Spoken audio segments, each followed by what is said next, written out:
Such an awesome time of year to be a Duke athletics fan. Between the start of Duke Fall Camp coming up a little bit later this weekend and the run that Jon Scheyer and his staff have been on ahead of year two, a lot of awesome things to be discussing in the life of Duke athletics. Conor O'Neill joins the program here today. It's going to be a fun one. Welcome in to Locked On Blue Devils. Hi, everybody. Dick Vitale. Hey, make sure you listen, man, to Locked On Blue Devils with J.J. Jackson. He's awesome, baby. You are Locked On Blue Devils, your daily podcast on the Duke Blue Devils, part of the Locked On Podcast Network, your team every day.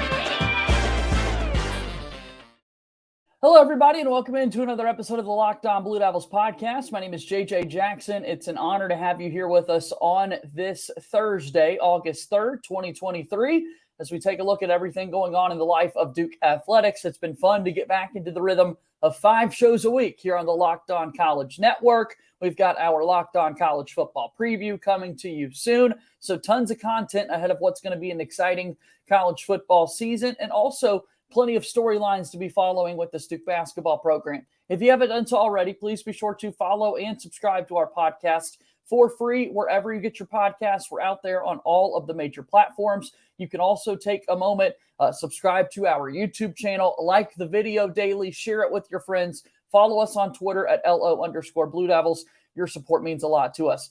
Without further ado, my co-host here today, a good friend, my buddy Conor O'Neill from Devils Illustrated, joins us on the show. Been a minute since we've had him on the program in what's been an exciting summer. Conor, you've gotten married since we last spoke. Congrats on the nuptials. And once again, it's just awesome to get you back here on the show. Thank you. Thanks for your patience. I can't remember, was it a couple of days before the big day that you reached out, and I was kind of like, I don't know if I can make this happen yet. Yeah, it was relatively close that we even recorded. I was like, man, this guy's making some time for me as we get closer to the wedding day. So really awesome and happy that day was so great for you and your now wife. That's great. So with that being said, though, Conor, the calendar keeps moving forward. August is now here. You've been busy with the football practices already at Wake Forest and getting set for Duke football to start at the end of the week. What a time of year it is right now. Yeah, I kind of, life doesn't have a pause button. I kind of wish it does, just to get a little bit of summertime back. But yeah, I've at this point covered 3 Wake football practices. I'll get a 4th Wake practice before I get a first Duke practice. That's Friday night. And that's a reflection of how weird my opening weekend will be, with a Wake Forest Thursday night opener against Elon, and then go all the way to that Labor Day Monday night game that Duke has against Clemson. So I guess for 3 days, I'll just sit around and watch football games that I don't have to cover. That'll feel really, really weird.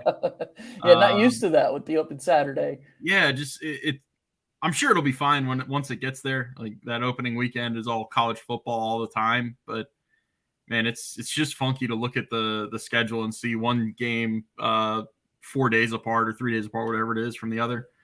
But exciting time. Summer is over. It's fall camp, despite everybody that wants to say fall doesn't start until September 21st. It's fall camp. Like, it's autumn. Football is in the air here in North Carolina. No doubt about that. And I definitely want to spend a lot of time talking about Mike Elko ahead of year 2. But let's start a little bit more with the recent events that have been taking place for the Duke men's basketball program. Since we last spoke, a coaching staff has had a new addition. Recruiting has really taken off. It appears what we thought would be more of a down period. There's big visitors that have been on campus for Jon Scheyer's program. I mean, catch us up to speed. A lot's been going on for Jon Scheyer's program. Yeah, Emmanuel Dildy is the new assistant coach. He is Emil Jefferson's replacement. There's that big designation I think we talked about last time with the NCAA allowing you to add 2 coaches that can be on-campus recruiters but can't travel everywhere else. That's what Will Avery was hired to. And Duke still has an opening in the other spot. I don't know for sure if that's going to be taken by Mike Schrage or if he's going to stay in his role and they'll bring in somebody else. Duke might not actually have the answer for that right now. I think they're kind of evaluating that as they go. But Emmanuel Dildy comes from Oklahoma.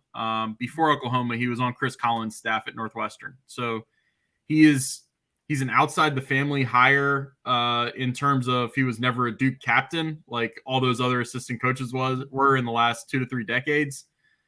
That's how he's kind of similar to Jay Lucas, but Jay Lucas didn't coach under one of those types of guys. Emmanuel did. Emmanuel did it at Northwestern with Chris Collins. I hesitate on labeling guys as recruiters because I think if you're an assistant coach at Duke, you better be able to recruit and teach the game and game plan and do a bit of everything. There's not just your designated recruiting guy and your designated X's and O's guy. So Emmanuel Dildy, like you'll see some things attached to him to say, oh, he's a recruiter. Yes, he's a good recruiter, but he also did some really good work with Oklahoma's wings. And I think that's the area where he'll kind of focus on. I am really curious. I did the story about the coaching staff structure and the offensive and defensive coordinators. Jay Lucas was a defensive coordinator last year. Chris Carroll kind of oversaw the offense. Jon Scheyer had his hand in both. And Emil Jefferson was kind of the player development guy. I don't know Emmanuel Dildy yet, but I would like to think that he kind of is able to do both without getting to know him yet, without having discussed that with Jon Scheyer yet. So I am curious to see how he slots in there. If he's going to take Emil's role as the player development guy and be showing up at the gym at 6 a.m. when, the stories we got were all about Derek Lively wanting to do that with Emil. Jeremy Roach and Emil were really close for 2 years there. So I'm curious if that's going to be Emmanuel's role or if he's going to be in there with Jay or with Chris on the defense or offensive side of things. We spend a lot of time talking about recruiting and Dildy's impact that could possibly be there, but it is interesting. The thoughts that you're having there, like what exactly does it look like his on the court role? Because the Duke team, you break down X's and O's and what they could be. I mean, it feels like we're going to have multiple different kind of lineup variations, small lineups, big lineups, a lot of guards, emphasis on three-point shooting with the Duke team going into this upcoming season. I think having a little bit of outside thought in addition to what was already there with Jay Lucas a year ago can really help the Duke team, given that it is such a unique and kind of diverse roster makeup that Duke's got going into the upcoming season. Yeah, there's a lot of variations they can get. And we're kind of seeing that, it kind of dawned on me here in the last couple of days. This time last year, you think back, Duke still didn't really know what they had with Tyrese Proctor coming in because he hadn't gotten to campus yet.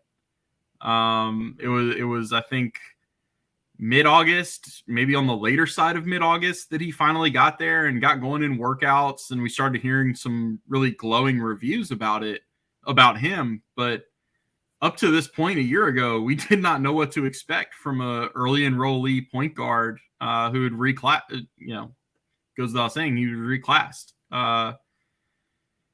They have a lot better handle on things now. All 4 freshmen have been on campus. I enjoyed the minute-long videos with each of them kind of giving on who they were. You knew Sean Stewart was going to say Grant Hill was his former favorite former Blue Devil because of their relationship. Like he might have been disowned from a family friend if he hadn't said that. But yeah, I think they have they've got a better handle on what this team is going to be and what it's going to do well at this point than you could have said a year ago. Let's continue to talk about this Duke basketball team. What's coming up next? And then also down the line, fall camp getting ready to start for Mike Elko as he gets closer to the second season leading the Duke football program. And we'll do that with our buddy Conor O'Neill after our first time out here today on Locked On Blue Devils. Locked On Blue Devils is brought to you by our friends over at LinkedIn. LinkedIn is one of our absolute favorites because these days, every new potential hire can feel like a high-stakes wager for your small business. You want to be 100% certain that you have access to the best qualified candidates available. That's why you have to check out LinkedIn Jobs. LinkedIn Jobs helps you find the right people for your team faster and for free.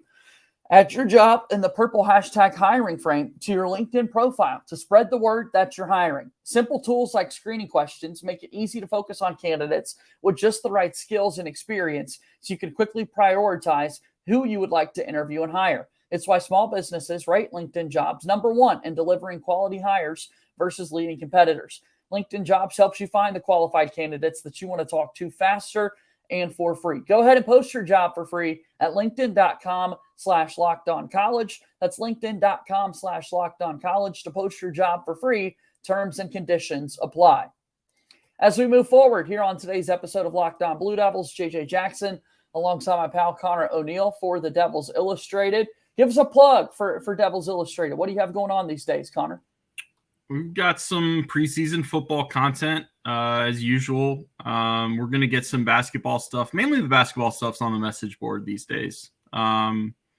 It's kind of back channel and rumors in basketball recruiting circles right now. So, there's more of that going on with the forums with Devils Insider. That's where you'll find your basketball news and coverage. But Duke.rivals.com. Come check it out. Absolutely. Go check it out and be a part. Have a paid subscription. Be able to see those message boards and what the chatter is like this time of year. Because I tell you what, a lot of people are excited about recruiting each and every season for Duke. Jon Scheyer has been pretty elite putting together class after class, and he's trying to do that right now with this class of 2024. And a lot of people really focused on Cooper Flagg these days. And it appears as though he took a little unofficial visit to Durham on his way down to Montverde to get started with another high school season. Yeah, he was on campus yesterday. Gosh, it seemed like a foregone conclusion for a year now that he's going to wind up being a Duke. And the rumors now, I was kind of taken aback earlier this week when somebody reached out to me and was like, hey, this kid, he might be a reclass candidate for 2024 and he might be at Duke this time next year. And it was kind of like, yeah, we've been saying that and hearing that since May. I think it's coming. It's not done yet. So many things can change in these conversations. It's a day-to-day process. It's week to week. But yeah, I'm trying to remember the timeline here. It's definitely more than a year ago now that Cooper Flagg gave an interview. I think it was with Jamie Shaw, formerly with Rivals, and said that Duke was his dream school and that he's a Duke fan growing up. And he's tried to distance himself from those comments, I think, to make it so that he was still recruited by other schools and everybody just didn't say, okay, let's let this kid go to Duke. He's super talented, but there's no point in us wasting our time recruiting him. He's been recruited by others, but I still think it's a heavy Duke lean. And like I said, I think he winds up as a class of 24 kid, which means, he's there a year before the Boozer twins would potentially arrive and maybe out of there before the Boozer twins arrive, because there's some thought that he is the best player in high school basketball right now, regardless of class or age or whatever. So going into his junior year at Montverde, his second year at Montverde, he's from up around Maine. He's definitely kind of the one to keep an eye on right now in that you can't even say he's a class of 24 kid because he hasn't reclassed yet, but he's definitely the one to keep an eye on right now. Just a premier recruit, and whenever he ends up, a commitment to Duke. I think Duke fans would love to have him either year, regardless of when he decides to show up in Durham. So the class right now, of course, Darren Harris, Isaiah Evans, and then Flory Badunga has recently cut his list down, and Duke's got to feel pretty good about possibly landing his services, I would imagine. Duke should feel really good about getting his services and should feel really good based on it's basically, unless there's that sleeper, mystery team. We just came out of the trade deadline in baseball.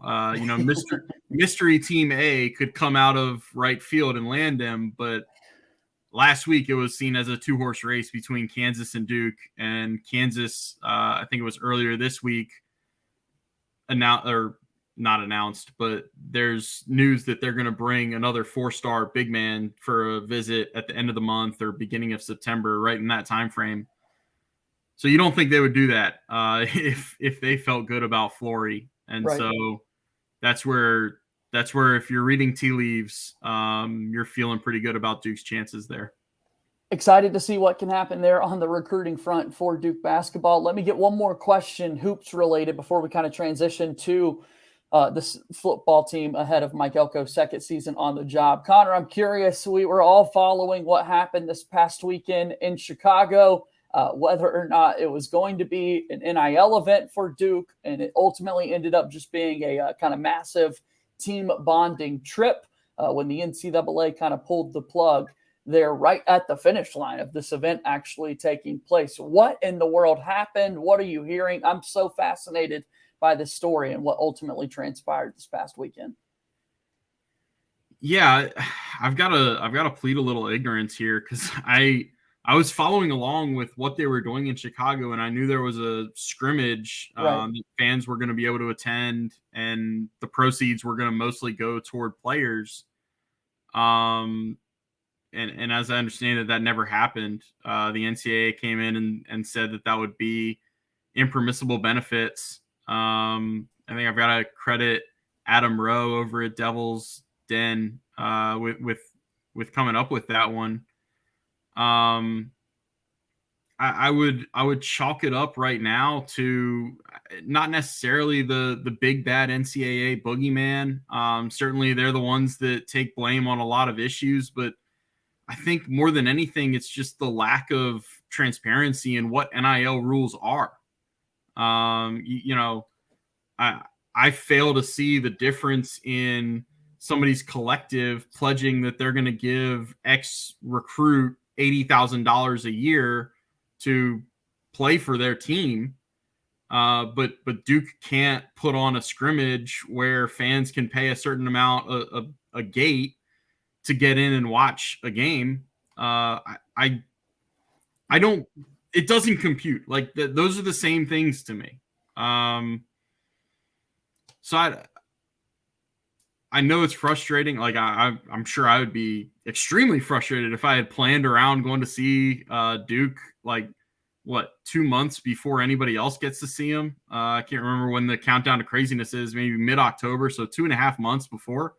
That would be a hell of a chance to see them in action. I understand the frustration. I think the frustration needs to be with, everybody's favorite phrase now in college athletics is the wild, wild west. And it's just, it really is. And I don't know what the solution is, but yeah. I'd imagine it's a little frustrating for the Duke players as well, right? Expecting a little bit of a payday coming their way with this event. And then at the last moment, no money's being put into that bank account. Yeah, that's a great point. And that's something that, honestly, Duke does a media day where we get to talk to players. That was before Countdown last year. Mm-hmm.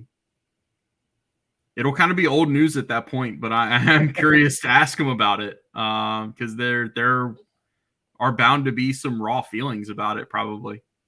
Locked On Blue Devils here today. JJ Jackson with my buddy Conor O'Neill. It's the Thursday, August 3rd edition of the program. We're getting set for the start of the upcoming Duke football season, and Duke fall camp set to start on Friday this week when the Blue Devils get set to take the practice field. What are the big storylines that intrigue you right now with this football team, Conor? It's a season of a sliding scale for Duke. You look at their schedule last year was on the easy end of things. Their schedule this year, you won't find an ACC team, at least right now, before we know anything about these teams, you won't find an ACC team with a harder schedule. Duke trades out some teams that didn't even qualify for bowls last year for playing the two teams that got almost every vote to win the conference in the preseason poll with Clemson and Florida State. They've got a stretch there that starts in October and ends in November where 4 out of 5 weeks they're on the road. And the one home game in there is a Thursday night against Wake Forest, which, you know, it's a short turnaround game. It's a game against a rival who you beat last year and is going to have revenge on their mind. It is a brutal schedule. So as the schedule gets harder, you also look at, well, Duke was a 9-4 team last year. They were a player or two away in a couple of games from being a double-digit win team. I think that's something that gets lost when talking about last year. Everybody wants to pat Duke on the back for a great season and tell them 9 wins at Duke in year one under a coach is great. Well, they should have won the Carolina game. They should have won the Georgia Tech game, and they were a 2-point conversion away from being tied with Pitt. So, absolutely. Yeah, and the blowout of those was an 8-point loss at Kansas where nothing went right in the first half. So you look at, okay, if these guys were that good in year one, how much better can they be in year two? How much better with such a plethora of returning starters? The offensive skill positions, like they're all the same guys that you saw last year. There's one running back, Peyton Jones, who might be fourth, who's a new name to know. I don't know if any receivers are going to be new names that you're going to have to learn. Like, it's all the same guys. Defensively, they've got a few holes to fill, mainly up the middle with Shaka Hayward leaving and Darius Joyner ran out of eligibility. So the defense is kind of where I'm going to be looking in fall camp to see, okay, who's going to be in new roles, who's stepping up. Can they get any defensive ends who can generate consistent pressure to where they don't have to bring exotic blitzes to pressure quarterbacks?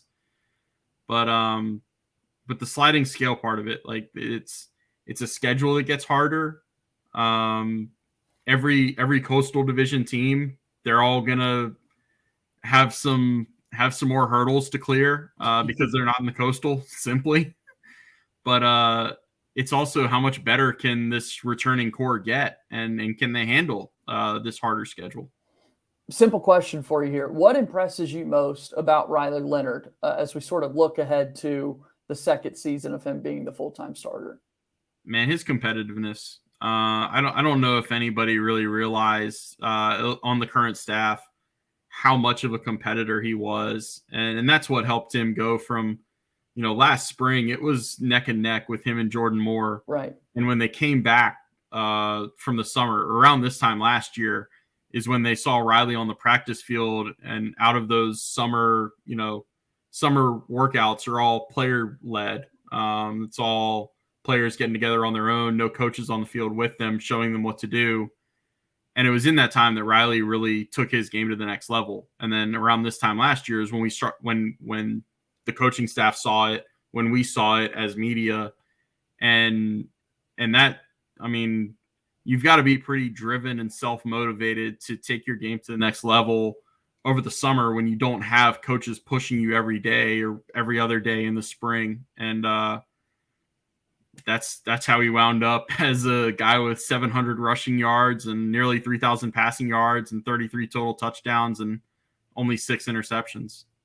Pretty good numbers. Yeah, I think this time last year, if you would have told people that that's what they were going to get out of Riley Leonard, everybody would have been so, because you're right. There was just a little bit of uncertainty. The year prior, it's him and Gunnar Holmberg, and Holmberg's playing way more. And then we were able to figure out exactly what Riley Leonard was made of.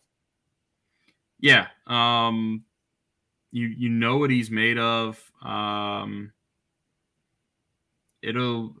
already saw one list of draft eligible quarterbacks that had, the usual 2 suspects on everybody's list are going to be Caleb Williams and Drake May, and they had Riley third. So wow. That's one of the ones that's one of the ones that stands out when everybody wants to say, everybody puts on Twitter or other social media, nobody knows about Riley Leonard. He's the most underrated quarterback in the country. It's like, Hard to figure out. If you think he's underrated, it's a you problem. It's not a him problem. Like, he's out there. People know about Riley Leonard. Duke fans certainly knew about Riley Leonard a little before everybody else, but like, Riley Leonard is out. He is that good. What do you know about Mike Elko now that we didn't know a year ago with a year under his belt? I mean, here we are, coach of the year in the ACC, first year. You mentioned going 9-4 and winning the bowl game. Mike Elko leading the Duke football program. So I had a really great chat with Riley at ACC kickoff about this. Everybody wants to think that if you're a head coach and your background is strictly on defense, right? Like Mike Elko was a safeties coach. He was a safety in college at Penn.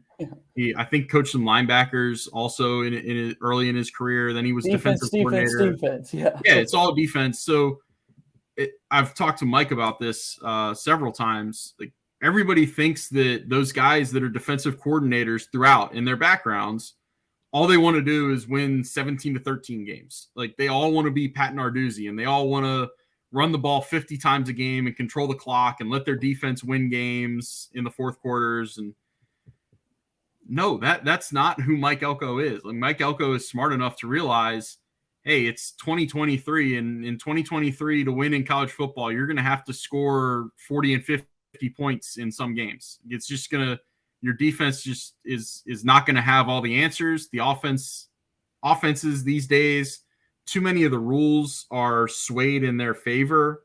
You're going to need an offense that really plays to that. And so,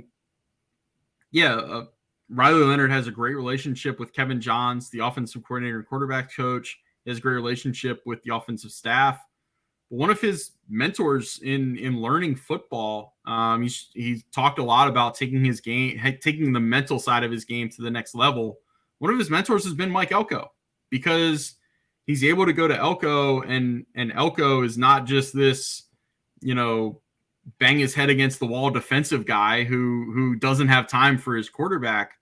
Like, they're going to go watch film together, and Riley's going to say, okay, as a defensive coordinator, we just did this and this. So what are you looking at calling on third down? And Elko is able to give him kind of the perspective from a defensive coordinator standpoint, and also look at it from, okay, you're my quarterback. You need to be looking this way and that way.